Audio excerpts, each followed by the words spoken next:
लोकाभिरामं रणरङ्गधीरं राजीवनेत्रं रघुवंशनाथं कारुण्यरूपं करुणाकरं तं श्रीरामचन्द्रं शरणं प्रपद्ये।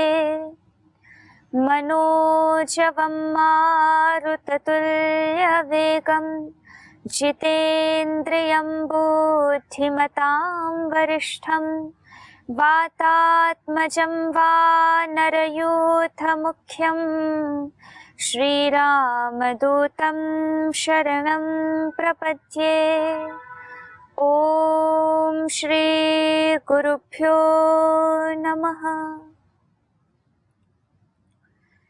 पूज्यपाद गोस्वामी तुलसीदास विरचित श्रीमद् रामचरितमानस का हम अध्ययन कर रहे हैं, जिसमें पिछले अंक में हमने देखा था पूज्यपाद गोस्वामी तुलसीदास जी ने दुष्टों की वंदना की। उसके बाद संत और असंत के स्वभाव का विवेचन किया कि संत का स्वभाव कैसा होता है, असंत का स्वभाव कैसा होता है। उसके बाद उन्होंने बताया कि ये संपूर्ण संसार जो है, ये सारी सृष्टि है जो ब्रह्म ने निर्माण की है, वह त्रिगुणात्मक है। इसमें सत्व भी है, इसमें रजस भी है, इसमें तमस भी है, तीनों प्रकार की चीजें हैं। तो इसमें शुभ भी है और अशुभ भी है। उसी को दोहे छंद के माध्यम से गोस्वामी तुलसीदास जी ने कहा था, जड़ चेतन गुण दोषमय विश्व कीन्ह करतार संत हंस गुण गह ही पया परिहरि बारी विकार। इसका अर्थ देखा था कि विश्व कीन्ह करतार, उस करतार ने, उस ईश्वर ने, उस भगवान ने जड़ चेतन, इस जड़ चेतन रूपी संपूर्ण संसार को गुण दोषमय, गुण और दोष से युक्त बनाया है। इसमें शुभ भी है, अशुभ भी है, गुण भी है, दोष भी है। लेकिन होता क्या है, संत हंस गुण गह ही पया परिहरि बारी विकार। जिस प्रकार हंस के पास वो क्षमता होती है, उसके पास वो सामर्थ्य होता है, उसके अंदर वो स्किल होती है, क्वालिटी होती है कि वो दूध और पानी मिले हुए जो तरल पदार्थ है उसमें से दूध का तो ग्रहण कर लेता है और पानी को छोड़ देता है। उसी प्रकार जो संत होते हैं, सज्जन होते हैं, विवेकी लोग होते हैं, वो इस गुण दोष में संसार से गुणों का तो ग्रहण कर लेते हैं और दोषों को छोड़ देते हैं। उसी को आगे कहेंगे कि संत जो होते हैं वो गुणग्राही होते हैं, मधुकर के समान, भंवरे के समान, वो केवल गुणों का ही ग्रहण करते हैं। तो ये हमने देखा था। आगे गोस्वामी तुलसीदास जी कहते हैं, अस विवेक जब देई विधाता तब तजी दोष गुण ही मनोराता। ये वाला विवेक, ये जो गुण और दोष का विवेक है, हमें क्लियरली चीजें पता चले कि क्या सही है और क्या गलत है। ये नॉर्मली पता नहीं चलता, ये विवेक ही नहीं रहता। हम कर्तव्य अकर्तव्य को समझ नहीं पाते, हम दृश्य और अदृश्य को समझ नहीं पाते, क्या देखने योग्य है, क्या ना देखने योग्य है, क्या सुनने योग्य है, क्या ना सुनने योग्य है, क्या करने योग्य है, क्या ना करने योग्य है। इसमें भेद हम कर ही नहीं पाते। कई बार हमको गलत चीजें भी ऐसा लगता है कि ये सही ही तो है, इसमें गलत क्या है। तो उस विवेक को, जिसको मोक्ष के साधनों में आदि शंकराचार्य जी ने कहा, पहला ही तत्व कहा, हमने कल भी चर्चा की थी, विवेक, वैराग्य, षट्क संपत्ति और मुमुक्षुत्व। उसमें पहला तत्व है विवेक, कि हम समझ पाए पहले, जिसको कहा योग दर्शन की भाषा में विद्या। और विवेक की विपरीत स्थिति, विद्या की विपरीत स्थिति है अविद्या। अनित्य को हम नित्य देख रहे हैं, दुख को हम सुख देख रहे हैं, जो अपवित्र चीजें हैं उसको पवित्र देख रहे हैं, जो अनात्म है, जो हमारा है ही नहीं, उसको हम आत्म देख रहे हैं। तो ये जो अविद्या है, ये जो अविवेक है, इससे विपरीत भाव जो विद्या का है, इससे विपरीत भाव जो विवेक का है, उसके बारे में गोस्वामी तुलसीदास जी कहते हैं कि अस विवेक जब देई विधाता तब तजी दोष गुण ही मनोराता। कि इस प्रकार का विवेक जब भगवान की कृपा से प्राप्त होता है।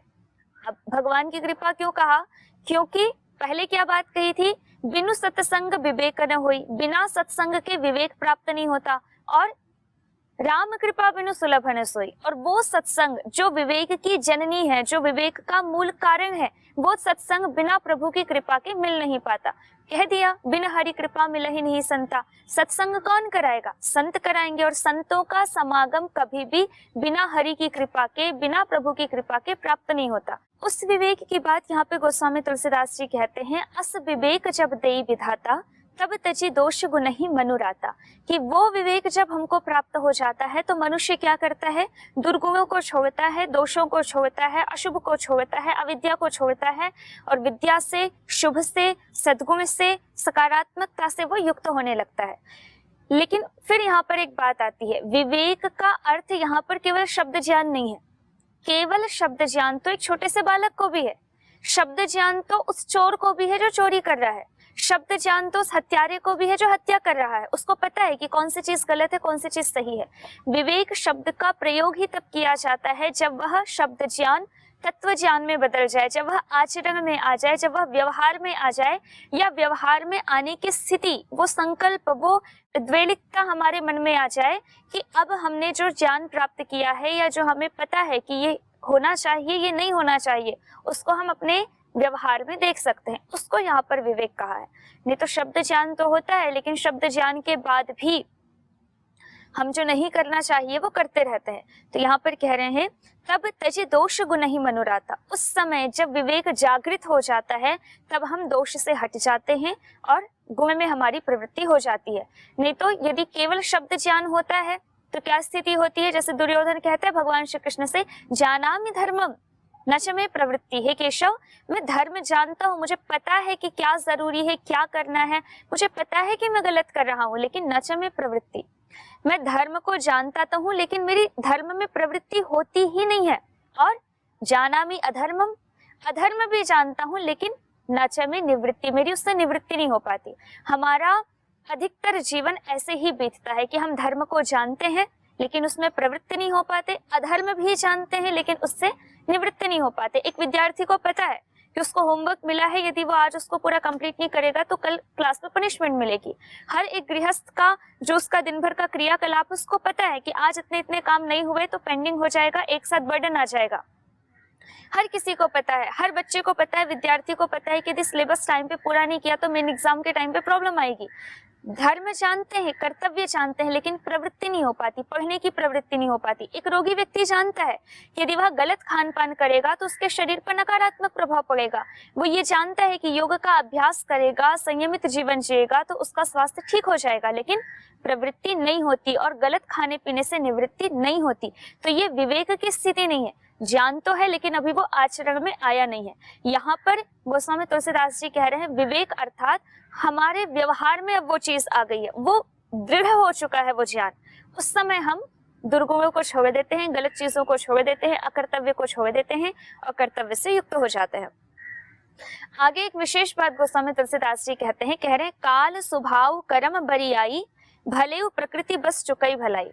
ये बहुत बड़ा सत्य है, हर किसी ने अपने जीवन में अनुभव किया होगा कि कई बार काल के वश में आकर के, कई बार अपने संस्कारों के वश में आकर के, पुराने जो कर्म हैं उनके वश में आकर के अच्छे लोग भी भलाई करने से चूक जाते हैं, किसी गलत कार्य में प्रवृत्त हो जाते हैं।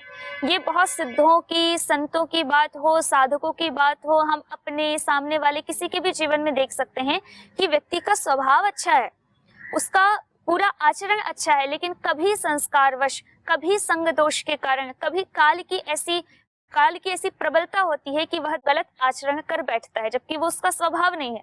तो ऐसा भी कई बार होता है। काल स्वभाव कर्म बरियाई, भले प्रकृतिवश चुकई भलाई, भलाई से चूक जाता है, शुभ से वह चूक जाता है, अशुभ का वो आधान कर लेता है, अशुभ को स्वीकार कर लेता है। आगे कहते हैं सो सुधारी हरिजन जिमिले ही, लेकिन जो भगवान के भक्त हैं, जो जागरूक साधक हैं, वो प्रवृत्ति जैसे ही अशुभ में होती है उतने ही समय स्वयं को संयमित कर लेते हैं। सत्संग के प्रभाव से या वेदों शास्त्रों के वचनों के प्रभाव से वो अपने आप को संयमित कर लेते हैं, नियंत्रित कर लेते हैं। और फिर उसका परिणाम क्या होता है, दली दुख दोष विमल जसु देहि, जो उस गलत कार्य से जो दुख प्राप्त होने वाला था उसको उन्हें पहले ही हटा दिया, क्योंकि वो उस गलत पे प्रवृत्ति ही नहीं हुए, और विमल जसुदेही, और फिर संसार में वो यश को प्राप्त करते हैं। बात ऐसी है, कुल मिलाकर के इस बात से ये समझा जा सकता है कि वह कोई भी व्यक्ति हो, यदि संसार में रह रहा है, यदि संसार त्रिगुणात्मक है, यदि संसार गुण दोषमय है, तो जीवन में कभी ना कभी ऐसे आलंबन आएंगे, ऐसी परिस्थितियां बनेंगी, कभी ना कभी संस्कार दोष ऐसी प्रबलता को ग्रहण करेगा कि मन सहज ही अशुभ की ओर प्रवृत्त होगा, और उसी को साधना कहा जाता है। उसी क्षण यदि साधक सावधान हो जाता है तो वह अपने आगे की अध्यात्म की राह को कहें या अभ्युदय निश्रेयस की राह पर लगातार चल पाता है, नहीं तो वहीं से पतन उसका प्रारंभ हो जाता है। तो जो इस कठिनाई में, इस संघर्ष में भी स्वयं को संयमित रख करके आगे बढ़ जाते हैं, वो यश को प्राप्त करते हैं, अन्यथा लोगों का पतन हो जाता है। आगे दूसरे विचार को गोस्वामी तुलसीदास जी प्रकट करते हैं, खलऊ करहि भल पाई सुसंगु। कई बार ऐसे भी होता है कि बुरे लोग भी सत्संग को प्राप्त करके किसी प्रकार, वो भी काल की ऐसी अवधि होती है, काल की ऐसी प्रबलता होती है, या कहें संस्कारों का ऐसा प्रभाव होता है, या कहें आलंबन ऐसे प्राप्त हो जाते हैं कि कई बार गलत आचरण वाले लोग भी संग का, सुसंग को प्राप्त करके अच्छा काम कर देते हैं, कुछ अच्छा कर लेते हैं। लेकिन यदि स्वभाव में उनकी निर्मलता नहीं है, यदि उनकी प्रकृति में शुद्धता नहीं है, तो कह रहे हैं मिटई न मलिन स्वभाव अभंगु। वो एक क्षण के लिए उनने कुछ अच्छा कर तो दिया, लेकिन उनका गलत स्वभाव कभी भी परिवर्तित नहीं हो सकता। इसी पर हमने चर्चा की थी पिछले दिनों। भगवान श्री कृष्ण ने कहा था गीता में, प्रकृतिम यान्ति भूतानि निग्रह किम करिष्यति। व्यक्ति अपनी प्रकृति को प्राप्त कर ही लेता है, उसमें हम क्या ही उसमें निग्रह करें। तो अपनी अपनी प्रकृति को व्यक्ति प्राप्त करता ही है। वो अपनी प्रकृति को ठीक कर पाता है वही साधक जो योग के बल से, तप के बल से, अध्यात्म के बल से, जप के बल से और गुरु और भगवान की कृपा के बल से लगातार अपने रास्ते पर चल रहा है। उस पर ये तथ्य नहीं लागू होता कि प्रकृतिम यान्ति भूतानि निग्रह किम करिष्यति। वो अपने प्रयास से, अपने पुरुषार्थ से, भक्ति से, जप से, तप से, नियम से, गुरु भगवान की कृपा के बल से वो इस संसार को पार कर जाता है, सारे संघर्षों से पार हो जाता है। ये सामर्थ्य एक साधक में होता है। आगे कहते हैं, लखि सुबेश जग बंचक जेऊ, वेश प्रताप पूजी यही तेऊ।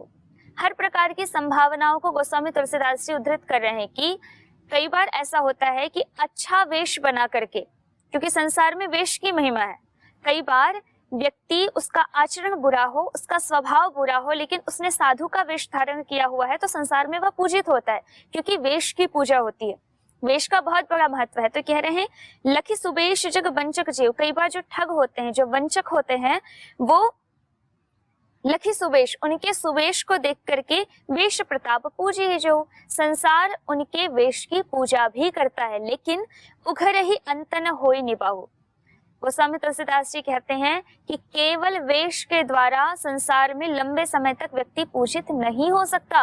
वो जीवन के अंतिम समय तक केवल उस वेश के द्वारा आगे नहीं बढ़ सकता, क्योंकि एक न एक दिन वो अपने स्वभाव को प्रकट कर ही देता है। काल नेमी जिमि रावण राहु, जैसे काल नेमी, जब हनुमान जी संजीवनी लेने के लिए जा रहे थे उस समय रावण ने काल नेमी को भेजा था। तो काल नेमी ने ब्राह्मण का वेश धारण किया था, एक संत का, तपस्वी का वेश धारण किया था, लेकिन वह ज्यादा देर तक अपने वेश पर टिका नहीं। उसी प्रकार जिस प्रकार जब सीता जी का हरण करने गया था तो वह एक साधु का वेश बना करके गया था, लेकिन उस पर वह टिका नहीं, क्योंकि वो उसका स्वभाव नहीं है। उस वेश को धारण करके वो एक क्षण के लिए पूजित हो गया, माँ सीता ने उनका सत्कार किया। काल नेमी ने जब साधु का वेश धरा, हनुमान जी ने उसकी बात को सुनकर के वह उसके पास ठहर गए।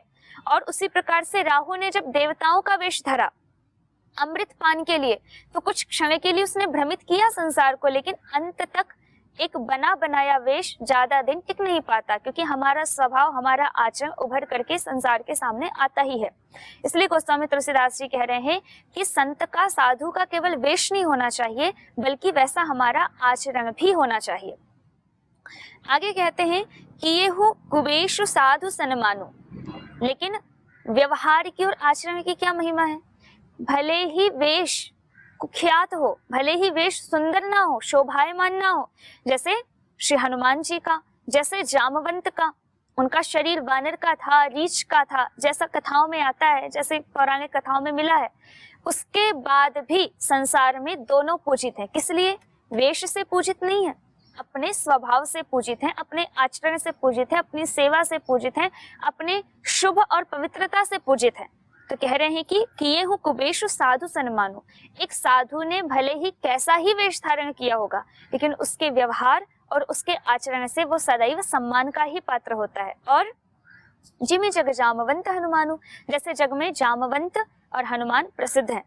हानि कुसंग सुसंगति लाओ। निष्कर्ष बताते हैं गोस्वामी तुलसीदास जी कि कुसंग में यदि हम पड़ेंगे तो उससे हानि ही होगी, और सुसंगति में यदि हम पड़ेंगे तो उससे लाभ होगा। वो एक निष्कर्ष निकाल करके दे रहे हैं कि सदैव कुसंग का त्याग करो और सत्संग के प्रभाव को स्वीकार करो। लोकहु वेद विदित सबका हो।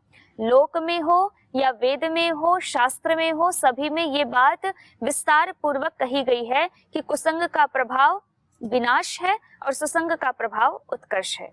इसी को आगे गोस्वामी तुलसीदास जी उदाहरण के साथ बताते हैं। गगन चढ़ई रज पवन प्रसंगा। एग्जाम्पल के साथ बता रहे हैं कि कैसे सुसंगति का असर पड़ता है और कैसे कुसंग का असर पड़ता है। कह रहे हैं गगन चढ़ई रज पवन प्रसंगा।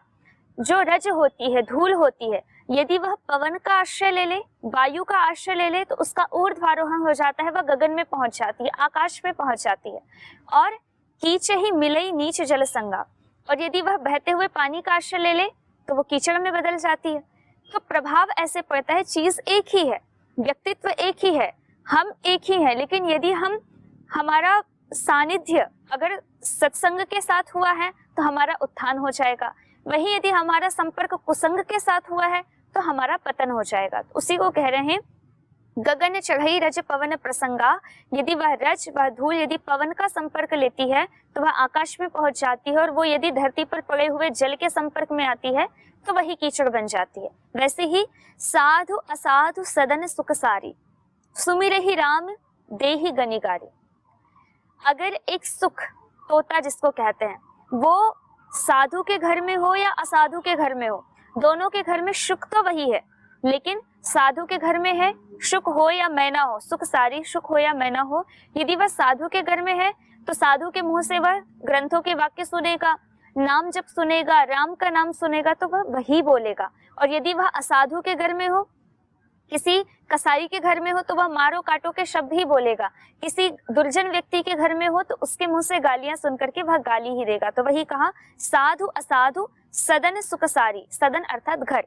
साधु के घर में या असाधु के घर में यदि सुख और सारी, तोता और मैना हो, तो सुमिरहि राम, एक के घर में तो वह राम राम बोलता है, देहि गनिगार्यो, दूसरे के घर में बैठा हुआ सुख या तोता या मैना गिन गिन करके गाली देता है। तो ये संग का असर पड़ता है कि हम जिसके साथ रहते हैं, जैसा हमारा संग होता है वैसा ही हमारा स्वभाव बन जाता है, वैसा ही हमारा आचरण हो जाता है। आगे कहते हैं धूम कुसंगति कारिक होई। धुआं यदि उसने कुसंग कर लिया तो वही कालिख बनता है। और लिखिए पुराण मंजू मसी होई। और यदि उसने अच्छे के साथ संग कर लिया तो वही स्याही बन जाता है, वही धुआं। पुराने समय में धुएं से ही स्याही बना करके पुराणों को लिखा जाता था। तो कह रहे हैं वही धुआं स्याही बन करके पुराण और ग्रंथ लिखने के काम आता है। केवल संगति का असर है।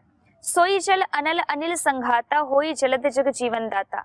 और वही जल, वही धूम्र जल के या अनल के, वायु के संयोग से या अग्नि के संयोग से आकाश में पहुंच करके बादल बन करके, जल बन करके धरती पर बरसता है। तो ये सारा सत्संग की ही महिमा का वर्णन गोस्वामी तुलसीदास जी कर रहे हैं। अब 7वें दोहे के रूप में वह कहते हैं ग्रह भेषज जल पवन पटा, पाई कुजोग सुजोग। ग्रह हो, औषधि हो, जल हो, वायु हो या वस्त्र हो, ये कुयोग और सुयोग को प्राप्त करके हो ही कुबस्तु सुबस्तु जगह लखही सुलक्षण लोग।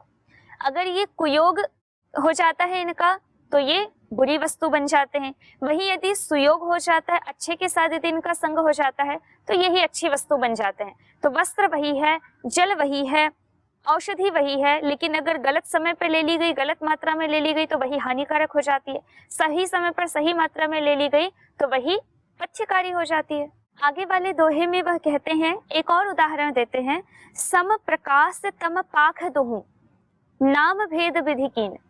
एक माह में दो पक्ष होते हैं, एक कृष्ण पक्ष होता है, एक शुक्ल पक्ष होता है। दोनों का स्वभाव क्या होता है? दोनों में प्रकाश बिल्कुल समान रहता है, बस इतना है कि एक में चंद्रमा बढ़ता है और दूसरे में चंद्रमा धीरे धीरे घटता है, लेकिन अवधि तो उतनी ही है। जब बढ़ेगा तो शुरू में प्रकाश कम रहेगा, धीरे धीरे बढ़ते बढ़ते बढ़ जाएगा, और जब घटेगा तो पहले दिन प्रकाश बहुत ज्यादा रहेगा, धीरे धीरे करके घटेगा। तो प्रकाश की यदि क्वांटिटी देखी जाए कि कितना इस पक्ष में प्रकाश आया और कितना इस पक्ष में प्रकाश आया, तो दोनों में प्रकाश तो बराबर है, लेकिन उसके बाद भी नाम में भेद कर दिया गया। एक को शुक्ल पक्ष कहा गया, एक को अच्छा नाम दिया गया, एक को कृष्ण पक्ष कहा गया, उसको एक नकारात्मक नाम दिया गया। क्यों? क्योंकि एक चंद्रमा को बढ़ाने वाला है, भले प्रकाश बराबर है लेकिन स्वभाव में अंतर है। एक तो चंद्रमा को बढ़ा रहा है, उसके प्रकाश को बढ़ा रहा है, और दूसरा बढ़े हुए चंद्रमा के प्रकाश को धीरे धीरे कम कर रहा है। तो भले ही परिणाम दोनों का समान हो, लेकिन केवल स्वभाव में परिवर्तन के कारण संसार ने उन दोनों को अलग नाम दिया है। उसी को कह रहे हैं गोस्वामी तुलसीदास जी, सम प्रकाश तम पाख दो। पाख अर्थात पक्ष। तो दोनों पक्षों में सम प्रकाश तम, प्रकाश भी उतना ही होता है, अंधकार भी उतना ही होता है, लेकिन नाम भेद विधि की, लेकिन इस विधि ने, इस संसार ने या प्रकृति के नियमों ने उसका नाम भिन्न कर दिया। शशि शोषक पोषक समुझी। एक को तो क्या समझा कि ये शशि का, चंद्रमा का शोषण करने वाला है, और एक को क्या समझा कि ये चंद्रमा का पोषण करने वाला है। इस दृष्टि से जग जस अपजस दीन। एक को तो यश प्राप्त हुआ, शुक्ल पक्ष को ज्यादा पवित्र मानते हैं, ज्यादा अच्छा मानते हैं, और एक को अपयश प्राप्त हुआ, कृष्ण पक्ष को कंपैरेटिवली अच्छा नहीं माना जाता है। तो ये होता है आचरण का प्रभाव, ये होता है व्यवहार का प्रभाव, ये होता है संग का प्रभाव। उसी को गोस्वामी तुलसीदास जी ने इतने सारी चौपाइयों में और दोहों में वर्णन किया है। तो शुरू से हमने देखा कि उन्होंने वंदना प्रारंभ की, मंगलाचरण से ही उन्होंने प्रारंभ किया। पहले तो जैसे हर सोपान के प्रारंभ में संस्कृत भाषा में श्लोक लिखे, तो पहले संस्कृत भाषा में उन्होंने देवी देवताओं की वंदना की। उसके बाद अवधी भाषा, लोक भाषा जो उनकी मूल भाषा है, उसमें उन्होंने देवी देवताओं की वंदना की। पश्चात सदगुरु की वंदना की, गुरु की महिमा का बखान किया। उसके बाद संत की वंदना की, संत समाज की वंदना की, संत और असंत के स्वभाव का विश्लेषण किया। उसके बाद उन्होंने दुष्टों की वंदना की, खलों की भी वंदना की, और उसके बाद सत्संग के प्रभाव को बताया। कुल मिलाकर के गोस्वामी तुलसीदास जी ने एक भी पक्ष नहीं छोड़ा। उन्होंने इस जड़ चेतन संसार में हर एक जीव को, हर एक चीज को उन्होंने प्रणाम किया है। इसीलिए उसी को अब सार रूप में गोस्वामी तुलसीदास जी उपसंहार करते हुए कहते हैं, जड़ चेतन जग जीव जता सकल राम मैं जानी। कह रहे हैं कि जड़ चेतन, ये जो संसार है, या तो इस संसार में दो ही चीजें हैं, चेतन वस्तुएं हैं या अचेतन वस्तुएं हैं। तो जितना भी ये कुछ है, इन सबको सकल राम में जानी, सबको मैं राम में जान करके, सब में ब्रह्म है, सब में राम है। यहाँ पर ध्यातव्य है, हम बार बार इस बात का ध्यान रखें कि गोस्वामी तुलसीदास जी ने राम को ब्रह्म मान करके उनकी आराधना की है। तो जहां जहां राम शब्द का वह प्रयोग करते हैं, वो ब्रह्म के ही गुणों का वर्णन करते हैं। सकल राम मैं जानी, मतलब सबको राम में अर्थात ब्रह्म में देखते हुए, बंदौ सबके पद कमल, मैं सभी के चरणों में प्रणाम करता हूँ, सदा जोरी जुगपानी, अपने दोनों हाथों को जोड़ करके। इस प्रकार संपूर्ण सृष्टि को ब्रह्म में देखते हुए गोस्वामी तुलसीदास जी ने सभी के चरणों में वंदना किया। इसी क्रम को वो आगे बढ़ाएंगे कि कैसे वह सब में ब्रह्म को देख रहे हैं, राम को देख रहे हैं, उसे हम अग्रिम अंक में देखेंगे। आज के अंक को हम यही विराम देते हैं। ओम शांति शांति शांति। श्री गुरुभ्यो नमः।